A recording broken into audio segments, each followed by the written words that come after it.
नमस्कार दोस्तों, जिंदगी 3.0 में आपका स्वागत है। आपकी दोस्त सरोज। कहानियाँ सुनाती हूँ मैं, सच्ची कहानियाँ सुनाती हूँ मैं। हाँ दोस्तों, हाजिर हूँ एक और सच्ची कहानी लेकर के। कर्मों का फल कैसे मिलता है। कर्मों का फल सभी मनुष्यों को उसके अनुसार अवश्य मिलता है। गीता में भी लिखा है कि मनुष्य को अपने कर्मों का फल ही भुगतना पड़ता है। जैसे उसके कर्म होंगे वैसा ही परिणाम उसके सामने होगा।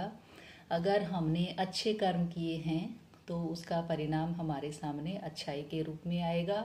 अगर मनुष्य ने बुरे कर्म किए हैं तो उसका परिणाम उसको बुरा ही मिलेगा। ऐसा नहीं है कि बुरा कर्म करके आप बच जाओगे, देर सवेरे उसका जो परिणाम है वो अवश्य मिलता है। कहते हैं ना कि ईश्वर के घर देर है लेकिन अंधेर नहीं है, तो उसका फल उसको अवश्य मिलेगा। बुरे कर्म है तो बुरा, अच्छा कर्म है तो अच्छा। कई बार हम सोचते हैं कि देखो उस व्यक्ति ने कितने बुरे कर्म किए, कितना गलत किया उसने, लेकिन फिर भी वो बच निकला, उसको सजा नहीं मिली। उतने लोगों के साथ बुरा किया फिर भी वो अच्छा जीवन जी रहा है, तो ये कैसे होता है।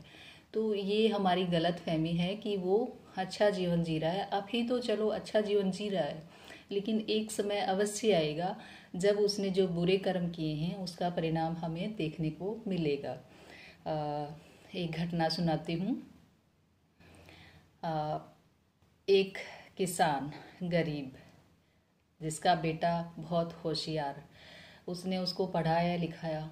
बेटा बड़ा हुआ तो वो कहता है कि मुझे डॉक्टर बनना है, और डॉक्टर की हम जानते हैं बहुत ज़्यादा फीस होती है। गरीब माँ बाप किसान कहाँ से उसकी फीस उठा सकते, तो उन्होंने अपने बेटे की इच्छा पूरी करने के लिए अपनी ज़मीन बेच दी और बेटे को बना दिया डॉक्टर। डॉक्टर बन के बेटा जो है वो विदेश चला गया, और कुछ समय तक तो वो वापस आता रहा, माता पिता से मिलता रहा, कुछ उनकी मदद भी की। लेकिन कुछ सालों के बाद धीरे धीरे वो अपने देश की मिट्टी को, अपने गांव की मिट्टी को, अपने जन्मदाता को सबसे दूर हो गया, सबको भूल गया। उसके माता पिता उसे याद करते रहे लेकिन वो फिर उनसे मिलने कभी भी नहीं आए। जब उनकी माता का देहांत हुआ तब उनका परिवार आया, तो सिर्फ उनका बेटा रुका, और बच्चे और बहू वो जो हैं वो अगले ही दिन वापस लौट गए। जब उनका पिताजी गुजरा तो कोई भी नहीं आ पाया। उसको संदेश अवश्य भेजा गया था लेकिन वो नहीं आया, अपने काम का बहाना करके, और अपने पड़ोसियों को ही ये कह दिया कि उनका अंतिम संस्कार कर दें, वो किसी कारण से नहीं आ पा रहा। तो इस प्रकार से उसके माता पिता इस दुनिया से चल बसे, और वो विदेश में बड़े अच्छे से, बहुत अच्छी लाइफ जो है वो जीता रहा। लोगों को लगता रहा कि देखो कितने अच्छे माँ बाप थे और इनको क्या फल मिला है अंतिम समय में। जैसे जैसे उनका बेटा होता गया, बूढ़ा होता गया, उम्र के उस पड़ाव पे पहुंचा, तो उसके बच्चे भी बड़े हुए, वो भी वहीं विदेश में सेटल हो गए। उसके बाद जैसे जैसे उम्र गुजरती गई तो वो अकेला हो गया। उसको अपना जो देश है, वो जो मिट्टी है, वो जो अपना गांव है वो याद आने लगा। तो सोचा क्यों ना एक बार वहाँ जाया जाए, वहाँ जाकर के देखा जाए कि क्या हालचाल है वहाँ के। तो वो अपने देश, अपने गांव में लौट आता है, और उन्हीं गलियों में सरपट फिर से एक बार चल करके पूरे गांव का चक्कर लगाता है, अपने बचपन को महसूस करता है। वो अपने घर पहुंचता है, जो उसका पुश्तैनी घर होता है उसको खोलता है, उसकी दीवारों को टच करता है और महसूस करता है जैसे वो वहाँ रहता था, जैसे उसके माता पिता वहाँ रहते थे। और जिस प्रकार से उसको बताया गया कि अंतिम समय में तुम्हारे माता पिताजी ने तुम्हें कितना याद किया था, तुम्हारा चेहरा देखने के लिए वो तरस गए थे कि एक बार हमारा बेटा दीपू हमारे पास आ जाए तो हम चैन की सांस ले सकें, लेकिन बेटा तुम नहीं पहुंचे थे।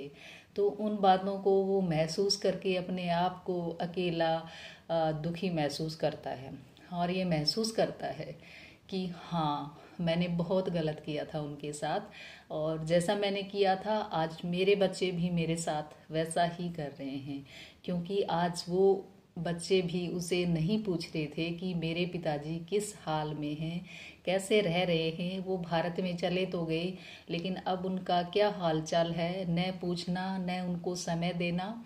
तो आज उसको वही बातें याद आ रही हैं कि हाँ, मैंने भी तो अपने समय में ऐसा ही किया था जैसा मेरे साथ मेरे बच्चे कर रहे हैं।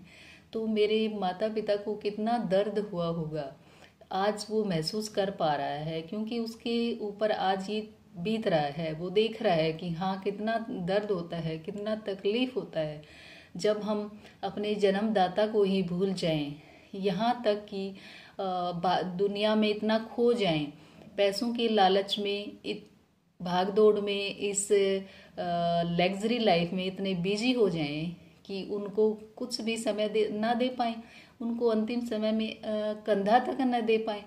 तो ये बातें सोच करके वो बहुत दुखी हो जाता है, बहुत परेशान हो जाता है।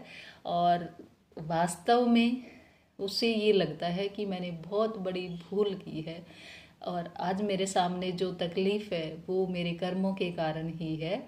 मैंने ऐसे कर्म किए थे, तभी मुझे ये दुख मिल रहे हैं, तभी मेरे बच्चे मुझे आज नहीं पूछ रहे हैं।